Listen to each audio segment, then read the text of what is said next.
Hello မင်္ဂလာပါကောင်းပါ Off the Syllabus Podcast ကနေကြိုဆိုလိုက်ပါခင်ဗျာ Hello ရှိုးပါဒီနေ့ကတော့ Off the Syllabus ရဲ့new episode ကိုရိုက်မှာပဲဖြစ်ပါတယ်ဆိုတော့ဒီနေ့မှာတော့ special guest အနေနဲ့ခိုင်အောင်ခေါ်ထားပါတယ်ဆိုတော့ဒီနေ့ကလည်း outdoor shooting လေးပဲပေါ့နော်ဆိုတော့ဒီနေ့ပြောသွားမယ့်အကြောင်းအရာ ဒီနေ့မှာတော့အမားတို့နှစ်ယောက်ကနောက်ဆုံးနှစ်ယောက်နေကြပြီပေါ့နော် senior project တွေလုပ်နေကြပြီဆိုတော့ capstone project လေးဘယ်လိုတွေလုပ်ဖြစ်လဲဘာအကြောင်းနဲ့လုပ်တာလဲပေါ့နော်ဘယ်လိုရွေးချက်တင်နဲ့လုပ်ထားလဲပြီးလို့ရှိရင်ဘယ်လို impact တွေရှိဖို့အတွက်မျှော်လင့်ထားလဲဆိုတဲ့ဟာမျိုးကိုကျွန်တော်ကမေးမြန်းတော့မှာဖြစ်ပါတယ်ဆိုတော့ mushroom ကလေ guest speaker လို့ပြောလို့ရရင်နော် so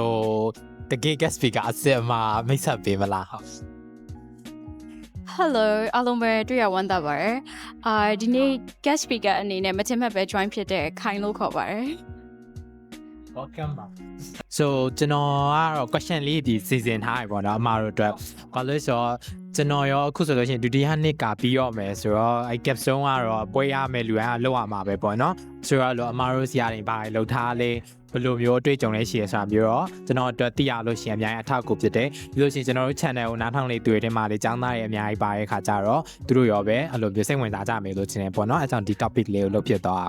ဆိုပထမအောင်ဆုံးသိချင်တာကကြတော့ပေါ့နော်ဒီကိုရိုရဲ့အဲ့လို capstone project လေးကိုအရင်ဆုံးနည်းနည်းလောက်အဲ့လိုဘာတွေလုပ်ဖြစ်မယ်ဆိုတာမျိုးပြီးလို့ရှိရင်ဘယ်လို idea ရခဲ့ဘယ်ဟာကနေ inspiration ယူခဲ့ဆိုတဲ့ဟာမျိုးလေးကိုအကြံပြလေးတစ်ချက်ပြောပြပေးလို့ရမလားဟုတ်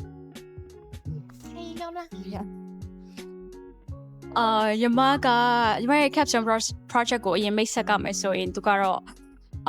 Parkinson scoring algorithm ပေါ့နော်အဲ့ဒီ algorithm ရေးမယ်ပြီးတော့ရင်အဲ့ဒီ algorithm ကိုနောက်ကနေလိုက်ပြီးတော့ machine learning analysis လုပ်မယ်ဆိုပြီးတော့စဉ်းစားထားပါတယ်ညီမက SCS major ဖြစ်တဲ့အတွက်ကြောင့်မလို့ဒီ program ရေးတဲ့အပိုင်းကိုပို့ပြီးတော့ focus ထားမယ်ထင်တယ်ဘာလို့လုပ်ဖြစ်လဲလို့ပြောရမယ်ဆိုရင်ညီမကိုယ်တိုင်ကလည်းဒီ martial arts အပိုင်းကိုစိတ်ဝင်စားတယ်ပေါ့နော်ဒီ combat sports ပေါ့အဲ့ဒီဟာနဲ့ပတ်သက်ကိုစိတ်ဝင်စားတဲ့အပိုင်းကို good project အနေနဲ့ဘယ်လိုလုပ်လို့ရမလဲပြီးတော့ကိုနဲ့ရင်းနှီးပြီးသားဖြစ်တော့ဒီရင်းနှီးပြီးတဲ့ sector ကနေစလိုက်လို့ရှိရင်ခုနပြောတော့ကိုလုံးနိုင်တဲ့ impact ကလည်းပိုကြီးသွားမလားပေါ့နော်ဒီကောင်ဒီကိုနှစ်သက်တဲ့ community ကြီးတစ်ခုဖြစ်တဲ့အတွက်ကြောင့်မို့ဒီဟာအဲမှာပဲကို contribute လုပ်နိုင်မယ့်အပိုင်းကိုရှာရင်ပိုကောင်းမလားဆိုရည်ရွယ်ချက်နဲ့ဒီ project ကိုလုပ်ဖြစ်တာပါဒါဆိုမှရှုံတော့အမကျတော့ဒီ media နဲ့ communication ဘာကိုစိတ်ဝင်စားရပေါ့နော်အဲအကြောင်းမို့ဒီတစ်ခါဟာမှာတော့အခုဒီပေါ် Asia ဘက်မှာတင်မကပဲ worldwide အနေနဲ့အရင် trend ဖြစ်လာတဲ့ဒီ voice of media ပေါ့နော်အဲ voice of media မှာအခုအရန် production ဖြစ်နေတာဆိုတော့ဒီ time မှာ voice of media တွေအရန်ဖြစ်နေရပေါ့နော်အတူကောက်ပြောမယ်ဆိုတော့ peer ပေါ့နော်ဆိုတော့ဒီ peer ကားတွေကလူတွေပေါ်မှာဘယ်လိုမျိုး impact တွေရှိရဲပြီးတော့ဘယ်လိုမျိုးဒီ peer media ကိုဘယ်လိုမျိုးconsume လုပ်ကြလဲပေါ့နော်အဲဟာကိုတစ်ချက်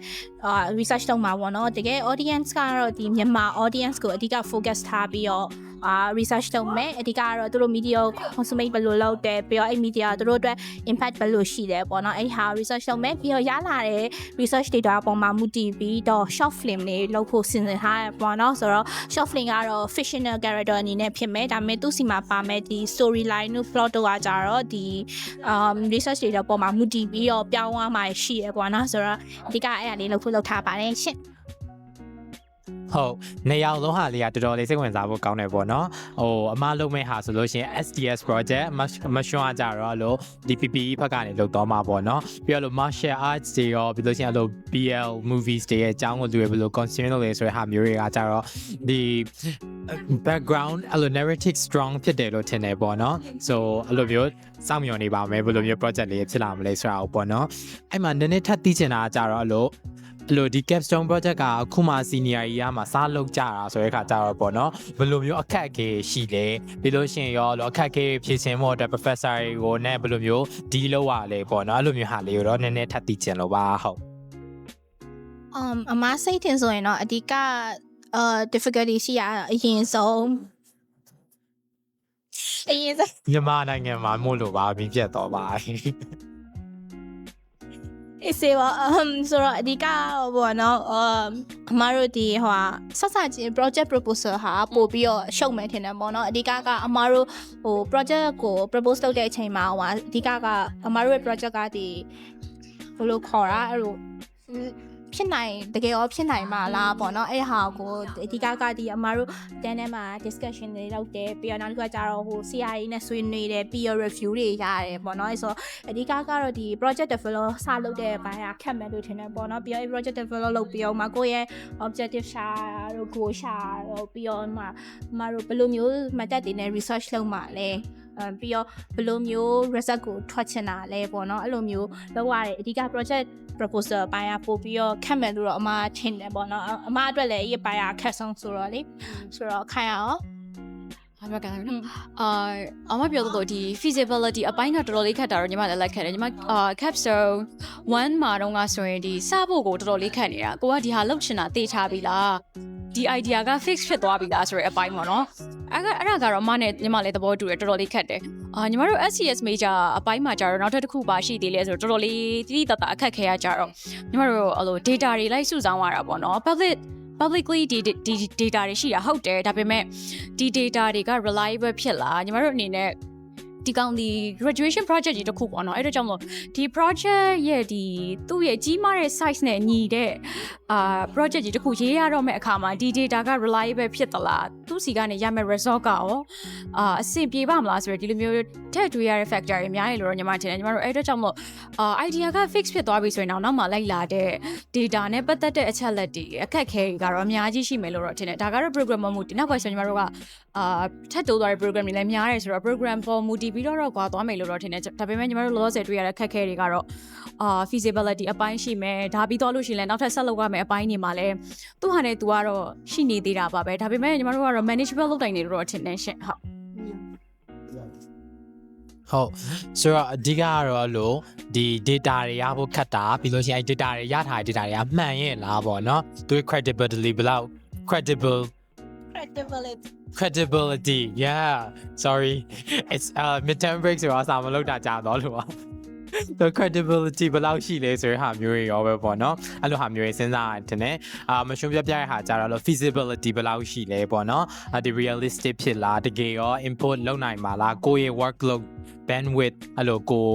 လုပ်နိုင်မှာလားဆိုတဲ့ဟာမျိုးလေးပေါ့နော်စဟာတွေကတော့အဲ့လိုဒီ project တော်တော်များများကတော့အဲ့လို project တွေစလုပ်ပြီဆိုလို့ရှိရင်တော့ထိပ်ပြီးတော့စဉ်းစားတဲ့ point တွေတော့ကျွန်တော်လည်းအဲ့လိုမျိုးနားလေထားရပေါ့နော်ဆိုတော့နောက်ထပ်သိချင်တဲ့ဟာကြတော့လို့တကယ်လို့ဒီ project ကြီးကအဲ့လိုမျိုးလုံးဝကို develop လုပ်ပြီးတော့အဆင်ပြေသွားပြီဆိုလို့ရှိရင်ရောကိုမျောလင့်ထားတဲ့ impact တွေကကြတော့ဘာဖြစ်မလဲဆိုတာမျိုးပေါ့နော်ကျွန်တော် impact story လေးသိချင်လို့ပါimpact အနေနဲ့ပြောရမယ်ဆိုညီမခုနကပြောတဲ့အပိုင်းကိုပြန်ရောက်သွားမယ်ထင်တယ်ညီမကိုယ်တိုင်ကဒီ combat sport ကိုစိတ်ဝင်စားတဲ့သူအဲ့ဒီ community ထဲမှာပဲကျင်လည်ဖို့စ조사နေတဲ့သူပေါ့နော်အဲ့အတွက်ကြောင့်မလို့ခုနကပြောညီမရဲ့project က scoring system ကြီး scoring algorithm ကြီးဆိုတော့အထူးသဖြင့်မြန်မာနိုင်ငံမှာဒီ boxing sport အနေနဲ့ညီမရဲ့ algorithm ကrealistic ဖြစ်နိုင်မဲ့ပြီးတော့သူတို့အတွက်လည်းအထောက်အကူဖြစ်နိုင်မယ်ညီမတို့အဓိကအားကစားဆိုတော့နောက်ပိုင်းမှာ AI တွေကလည်းခစ်ချလာတာဆိုတော့ဟုတ်တယ်အဲ့တော့ AI အနေနဲ့အားကစားမှာကောဘယ်လိုမျိုးထိုးဖောက်နိုင်မှာလဲဆိုတော့ဒီအချက်တွေအများကြီးစဉ်းစားဖို့လိုရပေါ့နော်အဲ့တော့ကြောင့်မလို့ညီမတို့မြန်မာနိုင်ငံမှာဆိုရင်ဒီ AI နဲ့ပတ်သက်တဲ့ implement လုပ်နိုင်တဲ့အပိုင်းကနည်းနည်းလေးအားနည်းနေသေးတယ်လို့ထင်တယ်အဲ့အတွက်ကြောင့်မလို့ဒီအားကစားမှာဒီ AI ကလာတဲ့ဒီ scoring system ဒီလိုဟာမျိုးကဘယ်လောက်ထိထိုးဖောက်နိုင်မှုတွေရှိမလဲငကိုရှိပြီးသား scoring system တွေကရောဘယ်လိုမျိုးရှိနေလဲအပေါ်ဒီအဲ့ဒီအမြင်အပေါ်ပေါ့နော်comparison တွေလုပ်နိုင်တဲ့ analysis တွေဒီလိုဟာမျိုးလေးတွေတော့ဒီ boxing community ဘက်ကိုနည်းနည်းလေး contribute လုပ်နိုင်မယ်လို့ညီမတို့ထင်နေရှင့်ဟုတ်အမအနေနဲ့ကြတော့ပေါ့နော်ဥမာအခုခေတ်ကပြောမယ်ဆိုမြန်မာနိုင်ငံက conservative ဖြစ်သေးရပေါ့နော်အဓိကလူကြီးပိုင်းတွေက conservative ဖြစ်သေးတယ်ဆိုတော့ဒီ voice of media ဆိုတဲ့အပိုင်းမှာကပြောရမယ်ဆိုရင်ဒါနည်းနည်းလေး gender equality တွေပါလာတယ်ပေါ့နော်အဲ့တော့အဲ့ဒီအပိုင်းမှာဆိုရင်လူငယ်တွေကတော့ပွင့်လင်းလာပေမဲ့လူကြီးပိုင်းအနေနဲ့ကြတော့ဒီကလေးတွေဒါကြည့်တာဟိုတိတ်ပြီးတော့နားမလည်တဲ့အပိုင်းတွေဖြစ်နိုင်တယ်ပေါ့နော်ဆိုတော့အဲ့တော့ဒီ media consume လုပ်တဲ့နေရာမှာဟိုဘယ်လိုမျိုးဟိုဒါကဟိုသူတို့က media အနေနဲ့ consume လုပ်တာမဟုတ်ဘဲနဲ့အဲ့ဒီမှာသူတို့ရဲ့ဒီ active participation တွေရှိတယ်ပြီးတော့ဒါကသူတို့ဒီ consume လုပ်ရုံတင်မကပဲသူတို့တခြားနေရာတွေမှာပြန်တဲ့အသုံးချတာမျိုးရှိတယ်ဒါမှမဟုတ်သူတို့ရဲ့ဒီ knowledge ကိုပို့ပြီးတော့ broaden ဖြစ်သွားအောင်လုပ်ပေးနိုင်တဲ့အပိုင်းတွေရှိရပေါ့နော်ပြီးတော့ဒီကောင်ကတော့သူတခြား media အနေနဲ့ရောဘယ်လိုမျိုး impact တွေရှိနိုင်သေးလဲဒါမှမဟုတ်ဘယ်လို media မျိုးတွေကထပ်ပြီးလာနိုင်လဲပေါ့နော်အဲ့လိုမျိုး guessing လုပ်တဲ့နေရာမှာအဆင်ပြေနိုင်မယ်လို့ထင်တယ်ပေါ့နော်အဓိကကတော့ဒီ media industry ကိုဒီ wildlife media နေစပြီးတော့ပေါ့နော်တခြားဘယ်လိုမျိုးအကျိုးရှိအောင်လူတွေအနေနဲ့လုပ်ပေးလို့ရနိုင်လဲအဓိကတော့မှဒီ production company တွေပြီးတော့တခြား media company တွေအနေနဲ့ပေါ့နော်ဟိုဒီကောင်ကိုဟို product တစ်ခုအနေနဲ့မဟုတ်ဘဲနဲ့လူတွေကိုပါတခြားဘယ်လို knowledge တွေပေးနိုင်လဲပေါ့နော်အဲ့လိုမျိုးသူတို့အနေနဲ့လဲဟိုပြောရမယ်ဆိုတာ market research ပုံစံမျိုးပဲဖြစ်သွားမယ်ထင်တယ်ပေါ့နော်အဲ့လိုမျိုးလုပ်ပေးနိုင်အောင်လို့တော့နည်းနည်းလေးရည်ရွယ်ပေါ့နော်နည်းနည်းလေးပစ္စည်းလေးအထောက်အကူဖြစ်သွားရင်တော့မှအဆင်ပြေမယ်လို့ထင်တယ်ပေါ့ဟုတ်mushroom project နဲ့ပတ်သက်ပြီးကျွန်တော်အဲ့လိုနည်းနည်းသိချင်တာအထက်ရှိရပေါ့နော်ဟာပါလဲဆိုတော့အခုက mushroom လို့ media ဘိုင်းတော့ market research ဘိုင်းတော့အဲ့လိုပုံစံမျိုးပေါ့နော်ပြီးလို့ရှိရင်ဒီနောက်လာမယ့် media forms တွေကိုအဲ့လို predict လုပ်နိုင်မယ့်ပုံစံမျိုးအဲ့လိုမျိုးကိုတော့ capstone project လုပ်မှာဆိုတဲ့ခါကျတော့အဲ့ဟာအခုတက်နေ major နဲ့ရောဘယ်လို relate လုပ်မိလဲပေါ့နော်ဟိုအမားလုပ်တဲ့ဟာကိုကျတော့ကျွန်တော်နည်းနည်းသဘောပေါက်တယ်အမားကျတော့အဲ့လိုမျိုးဒီ SDS ဘက်ကဆိုတဲ့ခါကျတော့အဲ့လို programming နဲ့ကိုယ့်ရဲ့အရင် core interest group ဖြစ်တယ်အဲ့လို martial arts နဲ့ပေါင်းပြီးတော့အဲ့လိုမျိုးလုပ်ချင်တာပေါ့နော် so mushroom ဟာကျတော့ရောအဲ့လိုចောင်းစာနဲ့ဘယ်လို relate ဖြစ်လဲဆိုတာမျိုးနည်းပြောပြပေးလို့ရလား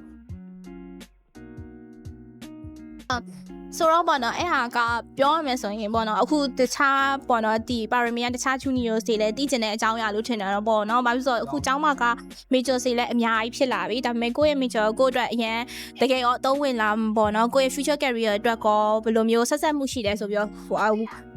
ဘယ်လိုတွေးပူတာတွေလည်းရှိမှပေါ့နော်ဆိုတော့ကောင်းမေးကောင်အဲ့ရနဲ့ဆက်ဆက်မယ်ထင်တယ်ပေါ့နော်အဓိက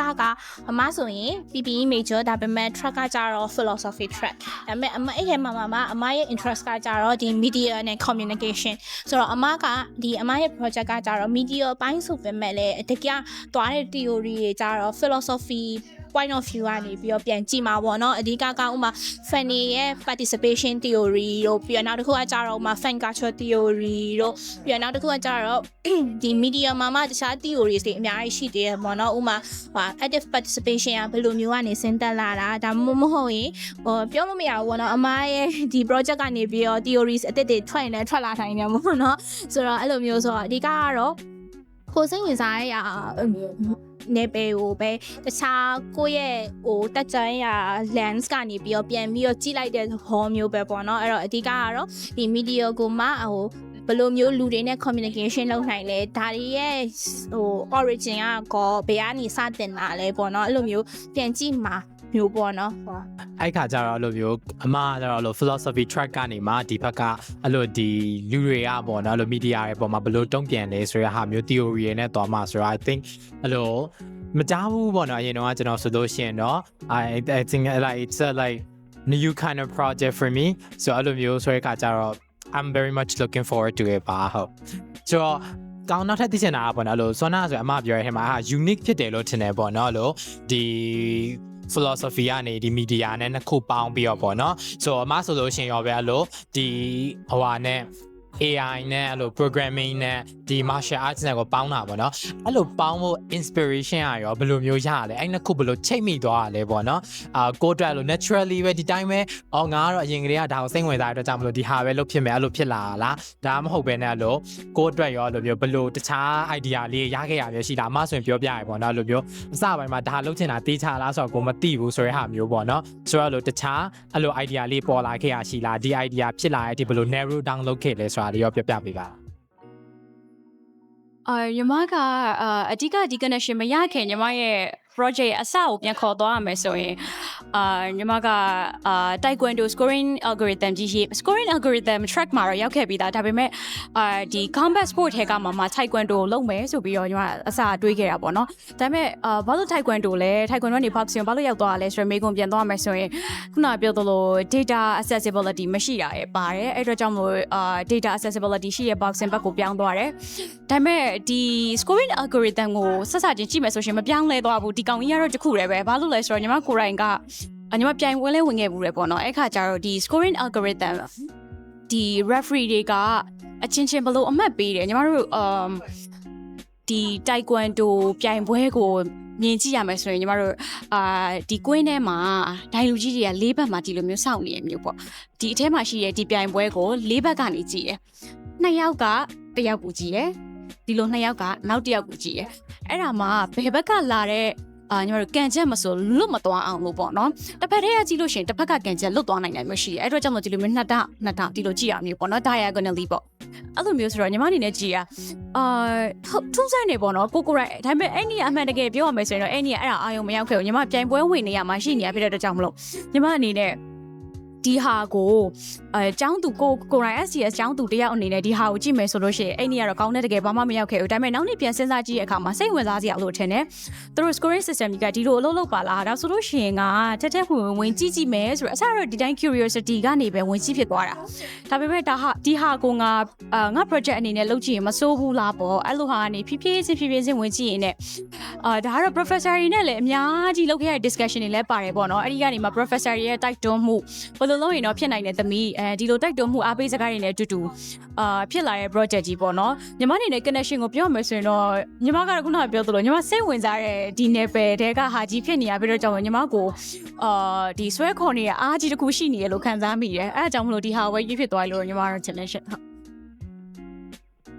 ခုနကကောင်းမိတာကိုပြောရမယ်ဆိုရင်ဝခိုင်လို့ပဲပေါ့နော်အမားတို့ project တွေရဲ့ unit point တွေကပြောရမယ်ဆိုရင်အမားတို့ရဲ့ဒီ daily life နဲ့ daily activities တွေကလာတယ်လို့ပဲပြောရမယ်ပေါ့နော်ဥပမာအမားဆိုလဲဒီပြောရမယ်ဆိုဒီ figure ကားတွေကြည့်ရပေါ်ကြတယ်ကိုယ်တိုင်လည်းကြည့်ဖြစ်တယ်ပေါ့နော်အဲ့လိုမျိုးဆိုရင်ဒီဟာတွေကဟိုတနေ့ပါအဲ့လိုမျိုးဒီ project လုပ်ရမယ်ဆိုရင်စဉ်းစားရတဲ့ခါမှာပေါ့အဲ့ဆိုရင်ငါစိတ်ဝင်စားတဲ့ဟာတွေကနေယူရင်ရောဘယ်လိုရှိမလဲဆိုကိုစိတ်ဝင်စားတဲ့ဟာတွေလိုက်ကြည့်တယ်စိတ်ဝင်စားတဲ့ခါမှာဥမာဒီကားတွေငါကြည့်ရကြိုက်တယ်ဒါပေမဲ့ငါလိုမျိုးရောတခြားကြည့်ရကြိုက်တဲ့လူတွေရှိမလားဒါပေမဲ့အဲ့လူတွေကရော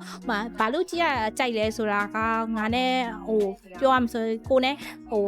point of view တူနေရလားဒါမှမဟုတ်တခြားအကြောင်းအရာများအကြောင်းလားပေါ့နော်အဲ့ခါကျရောအဲ့ဆိုရင်ကိုရီးယားအဲ့လိုမျိုးဖြစ်နေဆိုရင်ဥမာကိုရီးနဲ့တငယ်ချင်းတွေထဲမှာရောအဲ့လိုမျိုးရှိနိုင်တာပေါ့နော်အဲ့တော့မတူတဲ့ point of view တွေကို research လုပ်ချင်စိတ်ပေါက်သွားတယ်ပြီးတော့အဲ့ဒီကနေပြီးတော့ဒီကောင်ကဘာကြောင့်အဲ့လိုမျိုးဖြစ်တာလဲပေါ့နော်အဲ့လိုမျိုးနေရတဖြည်းဖြည်းချင်းဘိုက်ရှာရင်းနဲ့ဒီ project တွေဖြစ်လာတယ်လို့ထင်တယ်ပေါ့နော်အဲ့တော့အဓိကကိုရီးယား unit point ကပြောရမှာဆိုရင်ကိုရီးရဲ့ဒီ daily life တွေကနေလာရလို့ပြောရမယ်ပေါ့နော်အဓိကတော့ကိုရီးရဲ့ဟိုလုံနေကြအရာတွေလုံနေလက်စအရာတွေထဲမှာမှအဲ့ဟာတွေကိုဟိုဘယ်လိုမျိုး project လုပ်လိုက်ရင်ရောအဆင်ပြေသွားနိုင်မလဲပေါ့နော်အမစိတ်တွေအမတို့ဒီတငယ်ချင်းတွေလည်းအကုန်လုံးပြောရမယ်ဆိုရင်ကိုရီးစိတ်ဝင်စားတဲ့အရာတွေမှာလုပ်တယ်လို့ခံစားရတယ်ပေါ့နော်ဥမာကိုပတ်ဝန်းကျင်မှာမြင်နေရတဲ့အရာတွေကမှတစ်စစ်ဥမာကို major နဲ့တက်ဆိုင်တာဒါမှမဟုတ်ရင်ကိုစိတ်ဝင်စားတဲ့ fees နဲ့တက်ဆိုင်တာကိုပြန်ပြီးတော့ဟို unit take ပြန်ယူပြီးတော့လုပ်ကြတယ်လို့ထင်တယ်ပေါ့နော်ဒါကအမတို့တယောက်တည်းအမတို့နှစ်ယောက်တည်းမဟုတ်ပဲပေါ့တခြားလူတွေရဲ့ project မှာလည်းအဲ့လိုမျိုးသူတို့ရဲ့ unit point ကအဲ့ရအဓိကဖြစ်မယ်လို့တော့ထင်တာပဲအမစိတ်ထင်တာလေ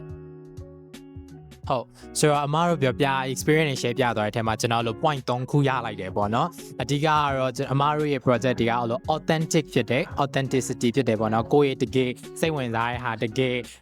်လက်တွေ့မှာလုပ်နေတဲ့ဟာမျိုးတွေကိုရွေးပြီးတော့မှလုပ်ဖြစ်တာပေါ့နော်အဲကြောင့်မို့လို့လေအမားတို့စီမှာလို့ curiosity ရောအများကြီးရှိရလို့အဲ့လိုမျိုးမြင်လာမိရပေါ့နော်အဲ့လိုဒီဟာကိုအဲ့လိုမျိုးကိုယ့်အနေနဲ့ဒီ project အနေနဲ့တခု develop လုပ်ပြီးတော့ဘယ်လိုလုပ်လို့ရမလဲဆိုတာမျိုးပေါ့နော်အဲ့လိုမျိုးကိုတကယ်လုပ်ချင်တဲ့ဟာကိုတကယ်သိချင်တဲ့ဟာတွေကိုရွေးကြည့်ရတဲ့အတွက်ကြောင့်မလို့လဲအဲ့လိုမျိုး courageous ဖြစ်တယ်လို့လည်းထင်တယ်ပေါ့နော်ဒီတိုင်း textbook မှာပြောထားတဲ့ဟာ lecture တွေမှာရတဲ့ဟာတခုကိုပဲရွေးပြီးလို့တာမျိုးမဟုတ်ဘဲနဲ့ကိုတကယ်လုပ်ချင်တာကိုတကယ်သိချင်တဲ့ဟာကိုပဲအဲ့လို design မှရွေးပြီးတော့ပေါ့နော် project တခုဖြစ်လာပြီး develop လုပ်ရဆိုတဲ့ဟာကြတော့လို့ I think like it's a long journey so like အဲ့လိုမျိုးကောင်းတို့ project တွေရွေးလို့ရှင်လေပေါ့နော်အဲ့လို project လေးလုပ်နိုင်ဖို့တော့အဲ့လိုမျိုးကောင်းရောအဲ့လိုစူးစမ်းပြီးတော့အဲ့လိုမျိုးလုပ်ဖြစ်သွားမယ်ထင်တယ်ဟိုနောက်တစ်ခုကကြတော့ဒါကတော့နောက်ဆုံး question လေးပေါ့နော်မခိုင်ရောမရွှွန်းရော project လေးအကြောင်းလေးပြောပြပြီးဆိုတော့အဲ့လိုဒီနောက်ဆုံးနှစ်လေးဖြစ်နေပြီဘွဲရလည်းရတော့မယ်ပေါ့နော်ဒီ semester ပြီးတော့လို့ရှင်ဆိုတော့အဲ့လိုဒီ capstone project နဲ့ပဲဖြစ်ဖြစ်ဒါမှမဟုတ် overall ပေါ့နော်အဲ့လိုမျိုးဒီတကိုလေးနှစ်ထက်တန်းကြတက္ကသိုလ်အတွေ့အကြုံတွေထဲရနေမှာပေါ့နော်အဲ့လိုကိုယ့်ရဲ့အဲ့လို juniors တွေကို advice တခုပေးရမယ်ဆိုလို့ရှင်ရောအဲ့လိုဘယ်လိုမျိုးဟာလဲ advice ပေးခြင်းလဲဆိုတာလေဟုတ်မခိုင်ရော advice ပေးရမယ်ဆိုရင်တော့prepare yourself for နော်ဘယ်ဟာဖြစ်ဖြစ်project ကြီးကိုမှမဟုတ်ပဲね final year ရောက်လာလေ course ကြီးကလည်းပုံမြင့်လာသလိုအဲ့လို communication အပိုင်းရောပေါင်းသင်းဆက်ဆံရေးမှာဆိုလို့ရှိရင်အများကြီးပြောရင်တော့ first year မှာတကယ်ချင်းဖြစ်ခဲ့တဲ့သူက final year အထိတကယ်ချင်းဖြစ်အောင်မလားဆိုတဲ့အပေါ်ပေါ့နော်မကောင်းတဲ့ perspective ကနေပြောလိုက်တာတော့မဟုတ်ပေမဲ့ဆက်ဆံရေးတိုင်းမှာကတော့ end ဆိုတာရှိတာပဲလေအဲ့အတွက်ကြောင့်မလို့ဘယ်ဟာမှမတည်မြဲတာဖြစ်တဲ့အတွက်ကြောင့်မလို့ အဲ့လောက်ကြီးဒီ serious ဖြစ်တဲ့ဟာကိုလည်းဖြစ်တယ်လို့ဘယ်ဟာမှအရင်ကြီး personally take it personally ပေါ့နော် don't take everything personally great ပဲဖြစ်စေခဏတိုင်းရင်ဖြစ်လို့ပဲဖြစ်စေတကယ်ချင်းနဲ့ရင်ဖြစ်လို့ပဲဖြစ်စေ professor စီကbad remarks တွေရလို့ဖြစ်စေဘယ်ဟာကိုမှအရင်ကြီး don't take it personally ပေါ့နော်ဘာလို့လဲဆိုတော့ဒီလေးနှစ်တာဒီ degree journey ကြီးပြီးသွားရင်တော့မှရှေ့မှာဆက်ပြီးတော့ရှိနေမယ့် journey ကအများကြီးရှိသေးရဖြစ်တဲ့အတွက်ကြောင့်မလို့ prepare yourself and don't take everything personally it's for me just ခိုင်ပြောတာကိုဆက်ပြပြရမယ်ဆိုအမလည်းအဲ့တိုင်းပဲပေါ့နော်ဥမာကိုကထားပါတော့first year ပဲဖြစ်ဖြစ် second year ပဲဖြစ်ဖြစ် third year ပဲဖြစ်ဖြစ်ပေါ့နော် third year ဆိုလဲကျောင်းတက်ဖို့တစ်နှစ်တောင်ကျန်နေရလေနော်